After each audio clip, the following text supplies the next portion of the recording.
Hello everyone, this is Remlays from 40k Theories, and welcome to the August 2018 edition of the Patreon Q&A sessions. As always, if you would like your question answered, then click the link in the video description below and help support the channel by becoming a patron.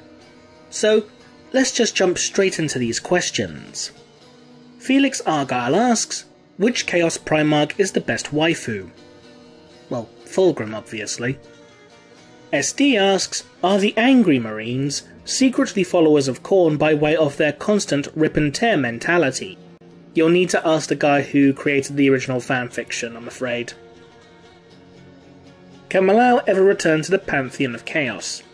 Malao? No. Malice? Maybe. Eliphaz asks, do you have a favourite type of Cyberdong? Okay, can we just drop it with the whole Cyberdong bollocks now? It's been how many years, guys? Can we just drop it now? The joke's run its course. And now that I've said that, I'm going to get about half a dozen or more Cyberdong comments below in the comment section. Ty DeRosad asks, in the game Space Marine, what do you think was the real reason behind Captain Titus's resistance to the warp? Well, I could explain, but that will spoil a future video. Stay tuned. Voice of the Emperor asks, could someone replicate the pylons that were on Cadia, put them on multiple space stations and drive them towards the Eye of Terror, and be able to more or less close the Eye of Terror? I'll be honest, I doubt you'll be able to close a warp tear as big as the Eye of Terror. If anyone could make new versions of the pylons, it would be the Necrons. But the question is, if they could, then surely at least one dynasty would have at least tried it by now. Maybe not with the Eye of Terror, but with at least one smaller warp tear nearby. Diego Flores asks, with the release of Kill Team, could we expect the channel to branch out with the occasional adventure of your Night Lords going about slaying many a kill team in a campaign? Possibly. I haven't quite decided if I want to get Kill Team or not yet though. If I do get it, maybe. I won't say no. Robin asks, do you think for all the grim darkness of its universe, the Imperium has a lot of peaceful world where corruption and murder are not the first and last items on the agenda? Yes, I do actually. The book 15 Hours details that before the main character gets drafted into the Imperial Guard, he's living a pretty peaceful life just as a farmhand, working on his dad's farm on an agri-world. So yeah, I do think there's a lot of peaceful agri-worlds out there at the very least. How many in the Imperium actually know what an Astartes is? Not as many as you'd think. What the basic citizenry of the Imperium does know is that the Astartes are basically the Emperor's angels of death. Some may know they're transhuman, some may just think they're angels, some think they're myth and legend. Because what you have to bear in mind is, while there are literally hundreds of trillions of people throughout the Imperium, there's little more than... well, prior to the Ultima founding, there was little more than just over 1 million Astartes. Like 1,000 chapters of 1,000 Battle Brothers was the original blurb. I know some chapters are well above that number and some are well below that number, but on average it's, give or take a few hundred, it's around 1 million Astartes. With the advent of the Ultima founding, it might be even more than that now, but I don't know the exact number, I'm afraid. Mark Heafield asks, could it be possible that the two unknown Primarchs are conducting secretive missions for the Emperor that not even the remaining Primarchs are aware of? Quite possibly. Again, we don't know the actual fates of the lost Primarchs. The most commonly accepted version of things is that they're dead, though there is not really much evidence to support that outside of the odd claim by Lehman Russ. I'm pretty sure there was actually a book where Malkador suggests bringing back the two lost Primarchs, which suggests that they're actually in exile, but I can't remember for the life of me what book that was off the top of my head. If someone can remember that book and post it in the comments, then please do. Brandon A asks, now that the Imperium under the control of Rabute Guilliman, will the craft worlds move closer inside Imperial territory, as Guilliman has called for an alliance between the Imperium and the Eldari? I doubt it very much. It's not really an alliance between the Imperium and the Eldari, it's more a non-aggression pact between the Imperium and the Inari. The Inari get a special pass because, you know, hey, they brought Rabute Guilliman back, so they kind of have to turn a blind eye to these Xenos, but there are a lot of craft worlds that still do not like the Imperium, Biotan being a huge example here. While some craft worlds are on good terms with the Imperium, like craft world Ulfoy has a treaty with the Inquisition known as the Treaty of Isha, but that's just with the Inquisition, not the Imperium as a whole. So I doubt it very much. Heather Gochioso asks, going off your Is Isha the Tree of Life video, if Leman Russ saves her, would this cause a trend of the loyalist primarchs having Xenos girlfriends? Oh god, I hope not. Which armour or weapon do you think has a very impractical design? The power armour of Witch Hunter Tyrus, it's just so bulky at the chest, like he can't even bring his arms round to scratch his chin.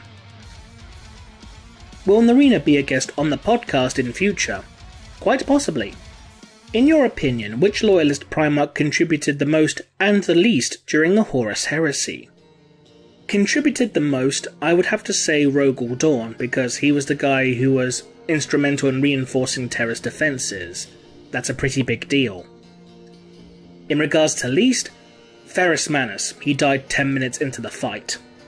Is it ever explained how the craft worlders mate without feeling pleasure in order to avoid getting eaten by Slanesh, or are their children grown artificially?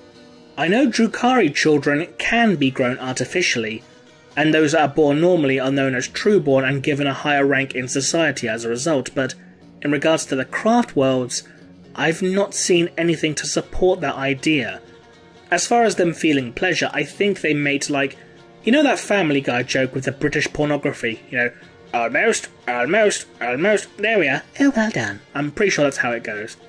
Is there a possibility of a theory video about the Watchers in the Dark in future? Yes, I'm actually in the process of writing a script.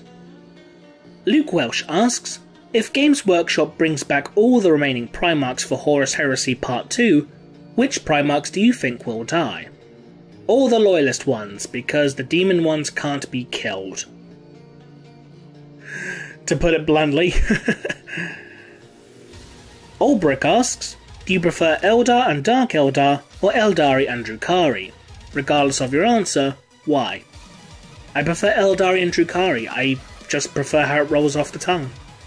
Zero Hits asks, if you could not represent yourself as a loyalist tech priest of questionable eccentrics, what would have been your second choice for a character avatar? I don't know, maybe some kind of Inquisitor, I don't know. Warrior of Virtue asks, is the Death Watch aware of the more extreme gene seed flaws, such as the Black Rage and Curse of the Wulfen, and do they have contingencies in place to deal with them? I vaguely remember an incident where a Blood Angel was succumbing to the Black Rage, and I can't remember the story off the top of my head, but I think there was other Blood Angel successors in the squad, like, I think there was like an Angel's Vermilion and a Lamenter or something, and they just saw the Black Rage coming into this one dude, and they were like, oh, we'll take care of it, don't mind us.